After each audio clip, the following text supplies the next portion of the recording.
আজ সকাল থেকে ধর্মঘটকে সফল করতে বাম কংগ্রেসের নেতা কর্মীরা ধুলিয়ান শহরের শিব মন্দির বাজার রাস্তা অবরোধ করে ধর্মঘটের সমর্থনে স্লোগান দিতে থাকে। এই সময় শামসেরগঞ্জ থানার পুলিশ এসে রাস্তা অবরোধ তুলে নেওয়ার জন্য অনুরোধ করলে রাস্তা অবরোধ তুলে নিয়ে সাধারণ মানুষের কাছে ধর্মঘটে সামিল হওয়ার জন্য আবেদন জানায় বিভিন্ন ট্রেড ইউনিয়নের নেতারা। আজকে ধর্মঘটে সামিল হয় সিটু, আইটিইউসি, আরএসপি সহ অন্যান্য বাম ট্রেড ইউনিয়ন।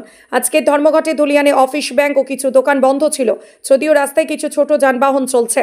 সিটুর সাধারণ সম্পাদক সৃজন সিংহ বলেন, আমরা কেন্দ্র ও রাজ্য শ্রমিক বিরোধী পরিকল্পনা বঞ্চনার প্রতিবাদে এই ধর্মঘট করতে বাধ্য হয়েছি। শ্রমিক শ্রেণীর মানুষ ও সাধারণ মানুষ এই ধর্মঘটকে সফল করতে রাস্তায় নেমেছে।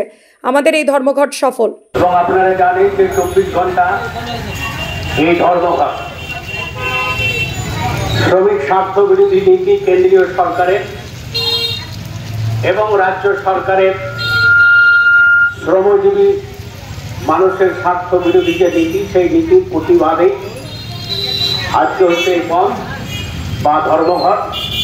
এই ধর্মঘটের সমর্থনে এখন এখানে বক্তব্য রাখবেন আমাদের 10টি ট্রেড ইউনিয়নের মধ্যে অন্যতম হচ্ছে সিআইটিইউ এবং সিআইটিইউ এর শামসেরগঞ্জ ব্লক সম্পাদক কমরেড সৃজন সিংহ এবারে বক্তব্য রাখবেন এবং বিভিন্ন এলাকা থেকে ধর্মঘটি বন্ধুগণ সকলকে কেন্দ্রীয় যৌথ ট্রেড ইউনিয়নের পক্ষ থেকে এবং শামসেরগঞ্জ ব্লক সিআইটির পক্ষ থেকে অভিনন্দন এবং হার্দিক শুভেচ্ছা জানিয়ে কয়েকটি কথা আপনাদের সামনে উপস্থাপন করতে চাই।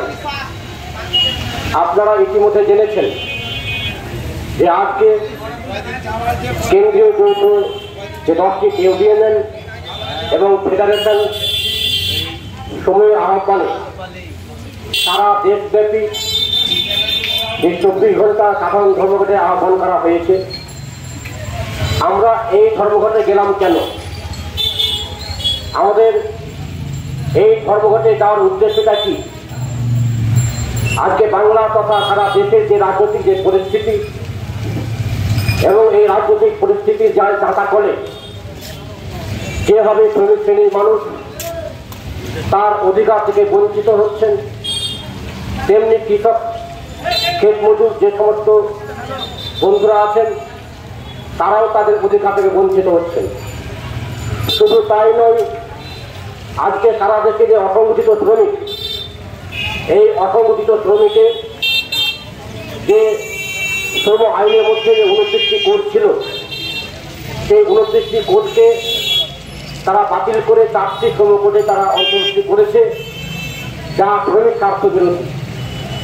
এবং সারা দেশে যে কর্পোরেট দুনিয়া, এই কর্পোরেট দুনিয়াকে মদতপুষ্ট করতে যে শ্রম স্বার্থ বিরোধী যে আইন, সেই আইন তারা আজকে কার্যকর করছে কর্পোরেটের স্বার্থে।